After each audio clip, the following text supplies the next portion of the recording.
Siempre, Iván Carrino, ¿cómo estás? Hola Luis, hola, ¿cómo están Cuadro de todos? situación general, ¿qué estás viendo? Bueno, relativa estabilidad cambiaria, muchas definiciones del presidente, ¿no? Como hablando ya cada vez más de si salen del cepo, cuándo, qué va a pasar después. Y bueno, la ley de presupuesto, que obviamente que es la política económica, está dentro de la ley de presupuesto. Entonces es importante en ese sentido que salga, aunque obviamente que se ve difícil, ¿no? La inflación está bajando, parecería que el dato de octubre va a dar incluso menos de 3,5 o incluso menos de 3%, la verdad que sería una gran noticia. Con un 2 delante, ¿no? Eso es lo que he visto por ahí. Digamos, yo no hago mediciones de inflación, pero lo que hacen otros consultores estaría marcando una tendencia en ese sentido. Y la verdad que, bueno, eso es muy positivo, porque el dato de septiembre fue bueno, pero un poco impactado por la baja de 10 puntos o 7 puntos del impuesto país. Eso influye en el dato mensual. El mes siguiente, o sea, en octubre, no tenemos eso. Entonces uno por ahí esperaría o que no baje más o que incluso esté en los niveles previos. Sin embargo, parecería que va a ser menor al 3%. Entonces eso es bastante auspicioso. Hay unos desembolsos ahí anunciados en tanto el Banco Mundial como el BID, creo que un poquito más de 8.000 millones de dólares. ¿Eso alcanza para salir del cepo o todavía no? Bueno, ahí hay una cuestión, ¿no? Salir del cepo se puede salir con 30.000 millones de dólares o con cero. De hecho, cuando Milei habla en las jornadas monetarias y bancarias, dice: si arreglo una, dos o tres cosas, puedo abrir el cepo sin reservas. Eso lo que quiere decir es que los desembolsos estos pueden llegar a ser incluso intrascendentes. Lo que pasa es que después también dice: si me ponen la plata, abro el cepo. Bueno, ahí hay una contradicción. Pero se puede ordenar eso, digamos, se puede ordenar el mensaje. Obviamente que en Argentina y en cualquier país latinoamericano que no haya dominado la inflación, o sea, hay que volver a 20 años atrás, ¿no? Es importante el dólar. O sea, es importante el precio del dólar. No hace falta explicar eso porque ya lo vimos, ¿no? En el 2016 el dólar pasó de 9 a 14 y hubo un salto de la inflación. Acá, cuando pasó de 300 a 800, hubo un salto de la inflación.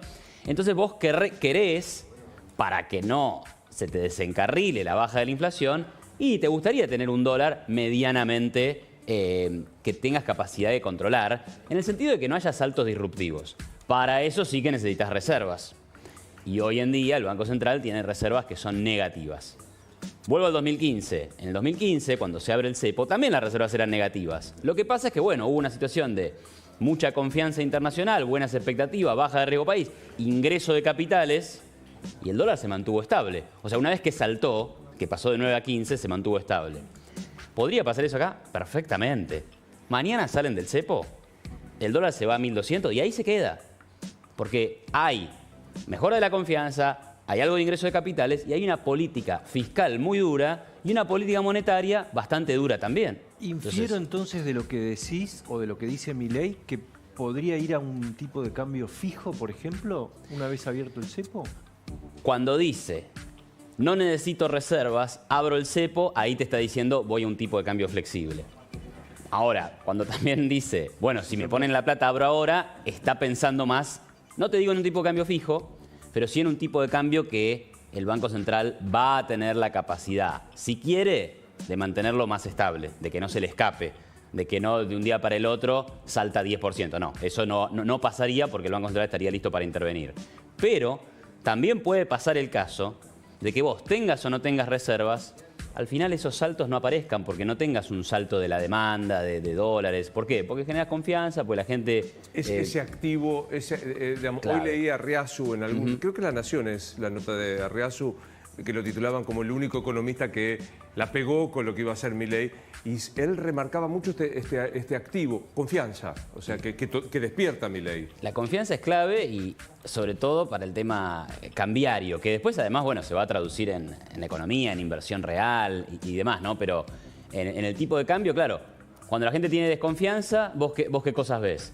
Sube el riesgo país, claro. Sube el dólar, eventualmente también te termina subiendo la tasa de inflación, ¿no? Sobre todo, de vuelta, en una economía que ya tiene tanta inflación y que no la logró dominar, que entonces el dólar se transforma en muy importante, porque por ahí vos vas a otro país, no sé, un Brasil, el dólar puede subir 20% en 4 o 5 meses, No pasa no nada. hay una traducción tan rápida a la inflación, porque la gente no piensa en dólares, porque el dólar no es una unidad de cuenta. Arriazu hace ese punto Claro. de decir, acá tenemos el dólar como unidad de cuenta, o sea, es como que hay 2 unidades de cuenta, sí, los pesos, pagamos los sueldos, pagamos la comida, etcétera, pero a la hora de comprar un auto, a la hora de comprar un inmueble, a la hora de pensar en cuánto quiero ganar en 3 años, vos ya pensás en dólares, ¿no? Y como una unidad de cuenta muy masiva. O sea, no de un segmento que por ahí, o sea, del común. Sí, totalmente, Del común o sea. la tiene absolutamente. Sí, Pancho. ¿Cómo ves la actividad? Bueno, mira, ayer creo fue, o antes de ayer salió el dato del estimador mensual de actividad económica. Hay una caída interanual, pero tenés un aumento de 0,2% mensual. O sea, en realidad es nada, es como que la economía no cayó en el mes de agosto, pero ¿qué ves? La economía cayó. Octubre, noviembre, diciembre, enero, febrero.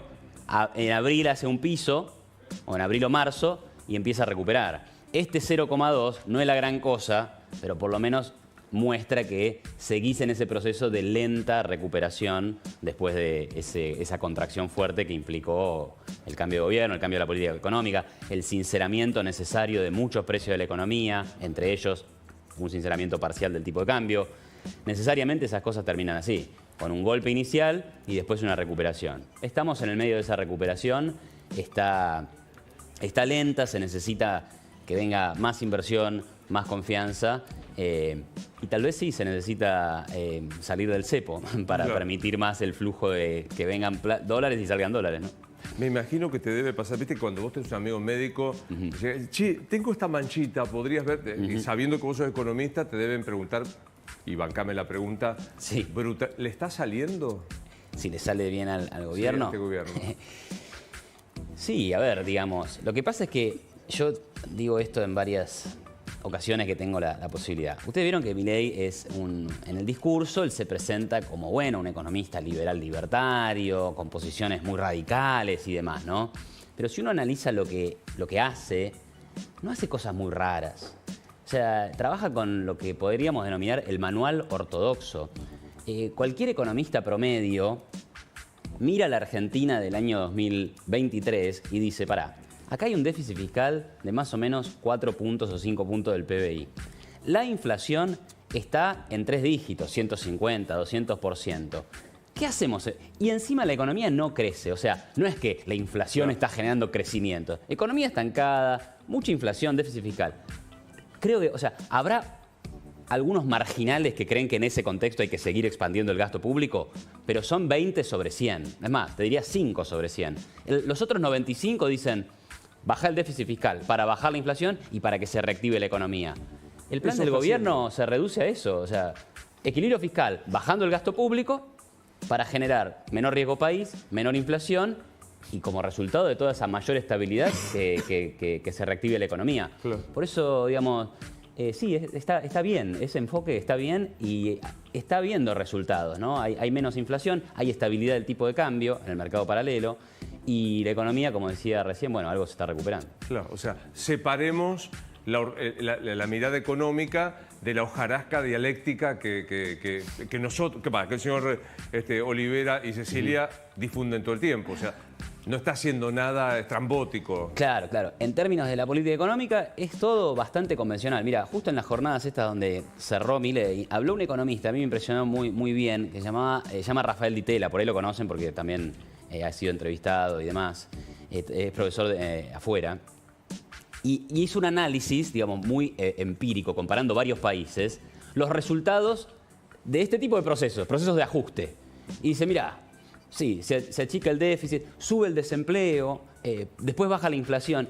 Y decía, bueno, lo que se ve hasta ahora en Argentina en estos primeros 10 meses es muy parecido a lo que pasó en todos los demás países que hicieron cosas parecidas a esta. Entonces, es eso, digamos.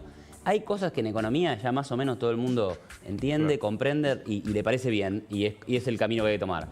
Este gobierno en el medio de mucho discurso, conflicto, etcétera, bueno, más o menos está en ese camino. O sea, ahí no hay nada muy raro ni muy distinto. Y eso es bueno. Claro.